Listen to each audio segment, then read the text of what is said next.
Hello friends, कैसे हैं आप सब। आप सभी का आपके अपने YouTube channel sociology with Sangeeta में मैं संगीता स्वागत करती हूं। और इस चैनल के माध्यम से हम लोग सोशियोलॉजी के कम्पिटिटिव एग्जाम के प्रिपरेशन करते हैं। आपको इस चैनल में डेली 2 क्लासेस मिलती हैं, जिसमें कि मॉर्निंग के 8 बजे के क्लास में हम लोग कवर कर रहे हैं बिहार स्टेट बीपीएससी और झारखंड सहायक आचार्य के सोशियोलॉजी के सिलेबस को। और रात के 8 बजे आपको झारखंड लेडी सुपरवाइज़र और झारखंड सीडीपीओ के सिलेबस को कवर करवाया जा रहा है। तो वैसे स्टूडेंट्स जो नोट्स को परचेज करना चाहते हैं, पेड ग्रुप से जुड़ना चाहते हैं, वो जो कॉन्टैक्ट नंबर दिया हुआ है उसमें कॉन्टैक्ट करके नोट्स को परचेज करते हैं।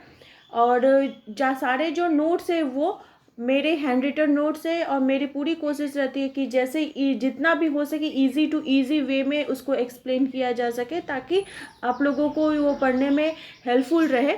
और आज का जो हमारा टॉपिक है वो है सामाजिक प्रतिमान। जैसा कि आप लोग को पता होगा कि ये जो मॉर्निंग का क्लासेस हो रहा है ये रिवीजन क्लास हो रहा है। रिवीजन क्लास के अंतर्गत हम लोग डेली एक टॉपिक से उससे रिलेटेड क्वेश्चन किस प्रकार के एग्जाम में पूछे जाते हैं उसको हम लोग कवर कर रहे हैं।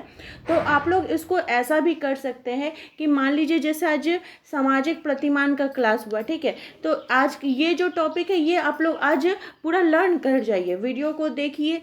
आप लोग नोट्स बनाना चाहते हैं तो नोट्स बनाइए, नोट नहीं बनाना चाहते हैं तो उसको एक बार 2 बार वीडियो को देखिए और देखने के बाद कि सारे ऑब्जेक्टिव को लर्न करते जाइए। तो इससे क्या होगा कि अभी जब तक आपका एग्ज़ाम नहीं आता तब तक आप लोगों का टॉपिक्स वाइज वो कवर भी होता चलेगा। और आप लोगों ने कमेंट किया था कि डेली एक टॉपिक दीजिए जिसे याद कर सके। तो टॉपिक तो मैं मॉर्निंग में ही दे रही हूँ कि जैसे आज आप सामाजिक प्रतिमान है तो आज सामाजिक प्रतिमान का ये पूरा क्वेश्चन आप लोग याद कर लीजिए। आज का आप लोग का ये होमवर्क भी हो गया, ठीक है। और फिर आप लोगों को जो शाम के 7 बजे जो टेस्ट होता है उसमें झारखंड लेडी सुपरवाइज़र का यूनिट वाइज टेस्ट चल रहा है, तो उसमें भी आप लोग जुड़ सकते हैं।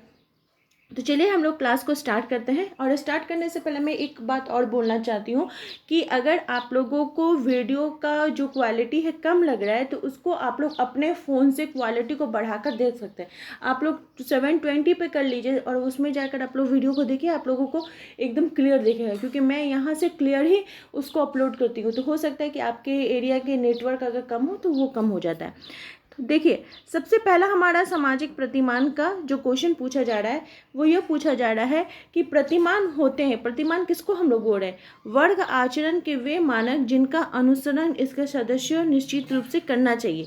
तो हम लोग किसको बोलते हैं? प्रतिमान इसको बोलते हैं, ठीक है। तो इसको डिटेल्स में हम लोग देख लेते हैं कि दैनिक जीवन के हमारे अनेकानेक एवं विशिष्ट जो स्थितियाँ होती है, जो एक व्यक्ति को किस प्रकार से समाज के अंतर्गत व्यवहार करना है, ये सभी चीज़ों का जो एक मानदंड होता है कि हाँ, जैसे आपके घर में कोई बड़े आए तो आप उनको प्रणाम किए, तो ये जो आपका एक मानदंड है कि आप प्रणाम करके अपने से बड़े को सम्मान दे रहे, या फिर आपके घर में कोई गेस्ट आते हैं तो आप उनको चाय के लिए पूछते हैं। इससे क्या हुआ? चाय पूछने का मतलब हुआ, चाय देने का मतलब है कि आप उनका रिसेप्शन किए। तो ये सभी किसके अंतर्गत आ जाएंगे? सामाजिक प्रतिमान के अंतर्गत आ जाएंगे। नेक्स्ट क्वेश्चन है कि निम्नलिखित में से कौन सा वक्तव्य सही है? क्या सही बोला जा रहा है? तो सामाजिक मानक परिस्थिति के अनुसार होते हैं, यह वक्तव्य सही है। सामाजिक प्रतिमान या मानदंड, यानी कि हम लोग इसको इंग्लिश में क्या बोलते हैं? सोशल नॉर्म्स बोलते हैं, जो कि प्रत्येक समाज का अपना अलग अलग मानदंड होता है और समाज उसको स्वीकृति प्रदान भी करता है। कोई ज़रूरी नहीं है कि एक समाज का, मेरे समाज में जो मानदंड है वो आपका भी हो, ऐसा नहीं है। सबका अपना अपना जो सामाजिक मानक स्थिति होता होगा। नेक्स्ट क्वेश्चन है कि किसी समूह द्वारा कार्यकलापों को संपन्न करने के अभ्यस्त तरीके को क्या कहा जाता है? तो उसको प्रथा बोला जाता है। क्या बोला जाता है? प्रथा। पीढ़ी दर पीढ़ी चलने वाली जो सामाजिक मान्यता है, ठीक है, जो सोचने विचारने और व्यवहार करने का जो ढंग होता है उसको हम लोग क्या कहते हैं? प्रथा करते हैं, जो कि हमारा एक पीढ़ी से दूसरे पीढ़ी तक हस्तांतरित होते रहता है। यह व्यवहार पारंपरिक होता है। सामाजिक अस्वीकृति कारण इस प्रकार के व्यवहार का उल्लंघन करना प्राय अनुचित माना जाता है, क्योंकि पूरा सोसाइटी उस प्रथा को क्या करता है? मानता है। तो आप उसके विरुद्ध कोई काम नहीं कर सकते, ठीक है। जन रीतियों की अपेक्षा प्रथाएं अधिक स्थायी और कठोर होती है। जन रीति जो हमारे लोकाचार है वो हम अस्थायी भी देख सकते हैं, लेकिन हमारा जो प्रथा है वो उसी प्रकार से रहेगा, उसको हम उसके अंतर्गत कोई चेंज नहीं देख सकते हैं। एक के प्रचलित लक्ष्य, आदर्श अथवा ऐसे मापदंड जिसके द्वारा व्यक्ति वस्तुओं, घटना और व्यवहारों का मूल्यांकन करता है, तो उसको क्या बोला जाता है? सामाजिक मूल्य कहा जाता है। जिन मानदंडों को तोड़ने पर कोई विधिवत दंड मिलता है उसको क्या कहा जाता है? उसको कानून कहा जाता है। कि मान लीजिए आपका कोई सोशल नॉर्म्स है, ठीक है, उसको अगर आप तोड़ते हैं तो कानून क्या है? राज्य का औपचारिक मानदंड है। आपने अगर देखा होगा तो आपका जो बिहार एस्टेट का सिलेबस है या फिर आपका जो झारखंड सहायक आचार्य का सिलेबस है, तो उसमें दिया हुआ है कि फॉर्मल ऑर्गेनाइजेशन के संदर्भ में आपको पढ़ना होगा। तो आपको ये क्वेश्चन पूछ सकता है, जो कानून है, ठीक है, ये किसका मानदंड है? तो कानून किसका मानदंड हो जाएगा? राज्य का औपचारिक मानदंड हो जाएगा। और ये प्रत्येक आधुनिक समाज की विशेषता है। कानूनी मानदंड के पीछे राज्य की शक्ति होती है। कानून में वह शक्ति होती है जो कि क्या करता है? व्यक्ति को नियम को पालन करने के लिए मजबूर भी कर सकता है, और नियम पालन नहीं करने वालों को क्या देगा? तो उसको दंड की व्यवस्था करेगा। और अगर आधुनिक समाज की बात की जाए तो जेल भेजना, जुर्माना लगाना, मौत की सजा सुनाना, ये सब क्या है? कानूनी मानदंड है, जो कि इसको लागू करने का जो अधिकार है वो किसको होता है? राज्य को प्राप्त होता है।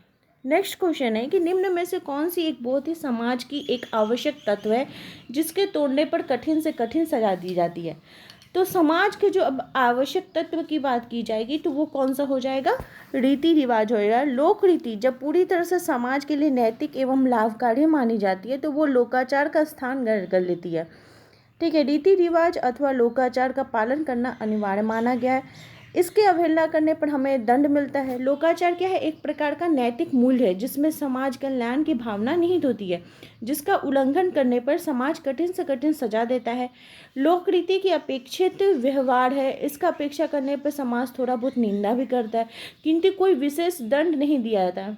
मिकाइवोड एवं पेज के अनुसार लोकाचार एक प्रकार का व्यक्तियों का आचरण का नियंत्रण, यानी उसका रेगुलेटर है, ठीक है। रेगुलेटर समझ रहे हैं ना आप लोग? उसका नियंत्रण का काम कौन करता है? तो लोकाचार करता है। क्वेश्चन नंबर 6 पूछा जा रहा है कि निम्नलिखित में से कौन एक समाज के लिए इतना महत्वपूर्ण है कि उसका अगर हम उल्लंघन करते हैं तो गंभीर दंड की अपेक्षा रहता है? तो उसका राइट आंसर क्या हो जाएगा? लोकाचार हो जाएगा।